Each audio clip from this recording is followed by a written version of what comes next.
అందరికి ఈ రోజు అయితే గివ్ అవే అనౌన్స్ చేయడం జరుగుతుందండి. ఒక 3-4 డేస్ నుంచి అయితే వీడియోస్ పెట్టకపోవడానికి కారణం నేనైతే మేకప్ లో కొంచెం బిజీగా ఉండే అండి. 4 డేస్ నుంచి అయితే మేకప్స్ ఉండే, అందుకే కొంచెం వీడియో అయితే పెట్టలేకపోయాను. ఈ రోజు అయితే గివ్ అవే అనౌన్స్ చేయడం జరుగుతుందండి. చూడండి, మీ ముందే లైవ్ లో వీడియో తీయడం జరుగుతుంది. గివ్ అవేకి ఈ శారీ అండి, చూడండి బాగుంది శారీ అయితే ఇలా వస్తుంది. వీడియోకి అయితే 16 కామెంట్స్ అయితే రావడం జరిగిందండి. 16 అయితే రాసాము, ఒకసారి చూడండి.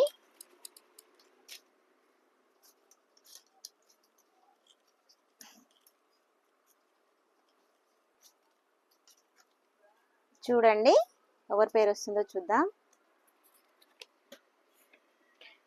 గణేష్ అండి, కంగ్రాచులేషన్స్ అండి. ఎవరైతే నాకు కామెంట్ చేసిరో వీళ్ళైతే తెలియదండి, నెంబర్ అయితే పంపియండి, నేనైతే పంపించడం జరుగుతుంది. గణేష్